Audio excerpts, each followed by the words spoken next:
भानु प्रतापपुर जो सीट है उस पर क्या कुछ चल रहा है ये भी जान लेते हैं। बीजेपी प्रत्याशी ब्रह्मानंद नेताम को गिरफ्तार करने पहुंची पुलिस और ब्रह्मानंद नेताम पर बलात्कार का आरोप है। झारखंड पुलिस ने ब्रह्मानंद नेताम को गिरफ्तार किया है। पुलिस और बीजेपी कार्यकर्ताओं के बीच विवाद भी हुई, झड़प की खबरें भी आ रही हैं। तो बीजेपी प्रत्याशी ब्रह्मानंद नेताम को पुलिस ने हिरासत में लिया है। ये बड़ी जानकारी, बड़ी खबर।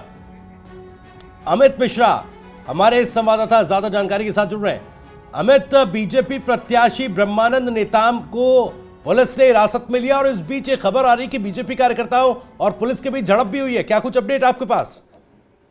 देखिए, बिल्कुल लगातार उन पर किस तरीके से आरोप लग रहे थे। आरोप इसी बात को लेकर लग रहे थे कि झारखंड में मामला दर्ज हुआ है जिसमें वो आरोपी है, बलात्कार का मामला उन पर दर्ज हुआ है और जो झारखंड पुलिस आई थी लगातार उनको नोटिस देती थी, उनको खोजबीन भी करती थी। और आज अचानक से जो सियासी ड्रामा था वो फिर से एक बार हाई वोल्टेज ड्रामे में कन्वर्ट हो गया। जिस तरीके से देखने को मिला कि पुलिस उनकी रैली में जाती है, उनको वहां पर अपनी गाड़ी में बैठाया जाता है, उसके बाद उनको वहां से ले जाने की कोशिश की जाती है, जिसके इस प्रक्रिया के दौरान में जो तमाम वहां पर कार्यकर्ता उनके मौजूद होते हैं वो उनको रोकने की कोशिश करते हैं। पुलिस के बीच में, दोनों के बीच में विवाद की स्थिति भी वहां पर बनती हुई नजर आती है। लेकिन जब ये तमाम प्रक्रियाएं चल रही थी, गिरफ्तारी को लेकर पूरी तरीके से मीडिया में और तमाम लोगों के बीच में यह हल्ला भी हो चुका था कि उनकी गिरफ्तारी हो गई है, क्योंकि पुलिस आकर उनको अपनी गाड़ी में बैठा कर लेकर जा रही थी। लेकिन कुछ ही देर में जो मामला है वो दूसरी तरफ पलटता हुआ नजर आता है। उनकी एक कागज जो है, उनकी कोर्ट का कागज उनको दिखाया जाता है, पुलिस को दिखाया जाता है, जिसके बाद पुलिस कोर्ट का कागज देखने के बाद उन्हें छोड़ देती है। अभी एसपी से मेरी बातचीत हुई है, उन्होंने सीधे तौर पर इस पूरी प्रक्रिया को बताया कि प्रक्रिया के तहत उनको पकड़ने के लिए वहां पर पुलिस गई थी, क्योंकि उन पर कोई मामला दर्ज था। और इसी मामले के दर्ज के बाद में जब उनसे बातचीत की गई तो उन्होंने कोर्ट का जब ऑर्डर दिखाया तो उनको रिलीव कर दिया गया, उनको छोड़ दिया गया। यानी कि सबसे पहले तो उनको हिरासत में लिया गया, उसके बाद जैसे ही कोर्ट का ऑर्डर दिखाया गया पुलिस ने उसे छोड़ दिया गया। ये तमाम जो सियासी ड्रामा था, आप देखिएगा कुछ ही मिनटों की बात है। सबसे पहले एक पुलिस वहां पर जाती है, पुलिस वहां पर उनसे पहले बातचीत करती है, बातचीत करके उनको गाड़ी में बैठा के ले जाने की कोशिश करती है। इस बीच में मीडिया में पूरी तरीके से जो वहां पर मीडिया के प्रतिनिधि थे, उसके बाद तमाम जो नेता थे, उन नेताओं के बीच में, सभी के बीच में चर्चा का विषय बनता है कि ब्रह्मानंद नेताम को गिरफ्तार कर लिया गया, पुलिस उनको गिरफ्तार करके लेकर जा रही है। लेकिन मुश्किल से कुछ ही मिनट बीतते हैं और उसके बाद फिर पुलिस उन्हें छोड़ भी देती है। और उसके बाद जब पुलिस का वर्जन आता है, जो कांकेर के एसपी है वो सीधे तौर पर बताते हुए नजर आए कि उनकी जो प्रक्रिया थी, कोर्ट का जो ऑर्डर था, कोर्ट के ऑर्डर देखने के बाद में पुलिस उन्हें छोड़ दिया है। तो ये क्योंकि लगातार उन पर आरोप चल रहे थे, कांकेर में जो पुलिस थी वो झारखंड की पुलिस के साथ में लगातार उनको ढूंढ रही थी। इस तरीके की बयान भी हम लोगों को पहले देखने को मिले थे।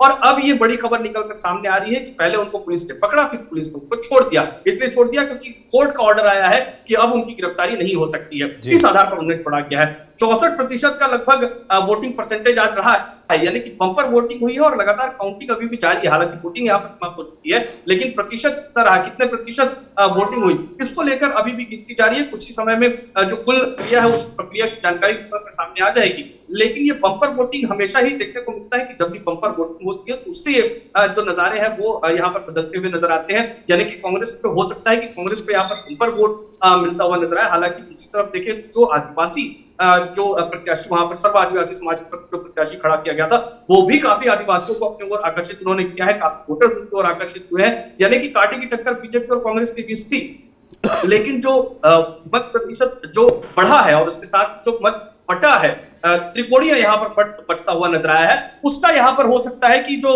फायदा है वो कांग्रेस को यहाँ पर मिलता हुआ नजर आएगा। जो मत बड़े हैं वो यहाँ पर बीजेपी को उसका नुकसान होता हुआ नजर आ सकता है। जिस तरीके से गिरफ्तारी की बात करती थी, कांग्रेस ने एक अपना दांव खेला था, उन्होंने एक विशेष सत्र बुलाया, आदिवासी आरक्षण को सबसे ज्यादा करना आया था, सबसे ज्यादा लोग वही नाराज थे। और जैसे एक विशेष सत्र बुलाया गया, लोग वहां पर काफी खुश नजर आए, आदिवासी समाज काफी खुश नजर आया। और कोई भी मुद्दा इस चुनाव में नहीं हुआ, ना तो विकास का मुद्दा वहां पर दिखा है, ना कोई अन्य मुद्दे वहां पर दिखे हैं। बीजेपी आदिवासी आरक्षण को मुद्दा वहां पर बनाकर रखी थी और कांग्रेस ने भी उसी मुद्दे को कैप्चर किया था। जी, तो आरक्षण के मुद्दे का कहीं ना कहीं एक फायदा मिलेगा। अगर सिंपैथी वोट की बात की जाए, चूंकि कांग्रेस प्रत्याशी के पति का निधन हुआ जिसके बाद ये सीट खाली हुई थी, तो ऐसे में सिंपैथी वोट भी क्या पड़ेगा, वोटर्स के मन में क्या कुछ है, बातचीत हो पाई मतदाताओं से? अमित? देखिए बिल्कुल दो बार लगातार वो विधायक रहे हैं मनोज मंडावी जिस तरीके से, और कांग्रेस में महत्वपूर्ण जिम्मेदार पद पर भी वो यहाँ पर थे, उपाध्यक्ष के पद पर भी थे। इसके अलावा उस क्षेत्र में उनका काफी अच्छा प्रभाव देखने को मिलता था, और जैसे ही उनकी मृत्यु हुई, उनकी पत्नी को जब कांग्रेस ने टिकट दिया है, तो उसके बाद इसका भी प्रभाव देखने को मिला कि जो सिंपैथी वोट थी, जो उनके चाहने वाले लोग थे, जो उनके अचानक गुजर जाने से दुखी लोग थे, वो तमाम लोगों की जो वोट है वो यहाँ पर तब्दील होती हुई नजर आई है। समर्थन एक बड़ा कांग्रेस को यहाँ पर मिला है। दूसरी जो नाराजगी चल रही थी, जो आवागमन की स्थिति थी, वो आदिवासी समाज को लेकर थी, क्योंकि उनसे जो आरक्षण की मांग थी उसको लेकर पूरे छत्तीसगढ़ में प्रदर्शन देखने को मिला। कहीं ट्रेन रोकने की कोशिश हुई, कहीं हाईवे में भी जाम लगा दिया गया, तो इस तरीके के प्रदर्शन भी देखने को मिले। जब लेकिन सरकार ने एक एक्शन लिया, विशेष सत्र बुलाया गया, उसके बाद एक बिल पारित कर दिया गया, जो उनकी मांग थी 32% आरक्षण आदिवासियों को मिले, वो उनको उनकी मांग पूरी की गई। 27% आरक्षण एसटी वर्ग को मिलता हुआ नजर आया, 13%। उसके बाद 4% जो मिला वो भी एक महत्वपूर्ण यहाँ पर था। हालांकि उसको भी लेकर बीजेपी सवाल खड़े कर रही थी कि 10% जब उन्हें दिया जा सकता है ईडब्ल्यूएस को, तो फिर सिर्फ 4% ही क्यों दिया गया, उसको भी बढ़ाया जाए। लेकिन कुल मिलाकर देखा जाए, आदिवासियों की जो मांग थी वो मांग यहाँ पर पूरी होती हुई नजर आई, और शायद यही वजह है कि आज जो प्रतिशत बढ़ा है, लोग धान खरीदी केंद्र में भी थे, अपने धान बेचने के लिए किसान वहां पर गए हुए थे, लेकिन उससे पहले वो वोट देने के लिए वहां पर पहुंचे। इस तरीके के भी नजारे वहां पर देखने को मिले हैं, जबकि धान उनके लिए बहुत महत्वपूर्ण था। बड़े पैमाने पर धान की खरीदी यहाँ पर चल रही है छत्तीसगढ़ में, और ऐसे में किसानों के लिए त्योहार से कम नहीं होता है जब धान उनका विक्रय होता है। उस दौरान में वो उससे पहले प्राथमिकता वोट देने को देते हुए नजर आए। तो ये अपने आप में बताता है कि किस तरीके से लोगों के पीछे मंशा थी कि उनको जो मत है वो कहीं ना कहीं यहाँ पर देना बहुत जरूरी है, और वो दिया, इसीलिए शायद मत प्रतिशत भी यहाँ पर पिछली बार से बढ़ता हुआ नजर आएगा। मत प्रतिशत, जी हाँ, जैसा आपने बताया कि वोटिंग तो खत्म हो चुकी है और 64% के आसपास वोट परसेंटेज जो है छत्तीसगढ़ की इस भानु प्रतापपुर सीट पर है। और फायदा आखिर किसको मिलेगा, आदिवासी सीट है, और कहीं ना कहीं आदिवासी वर्ग को लेकर जिस तरह से उन्हें लुभाने की कोशिश तमाम दल करते आते हैं, उसमें एक इस सीट पर हार जीत तय करेगी कि क्या वाकई जो कवायद आदिवासी वर्ग को लुभाने की गई तमाम दलों की तरफ से, उनमें किसकी कोशिश सफल होती है।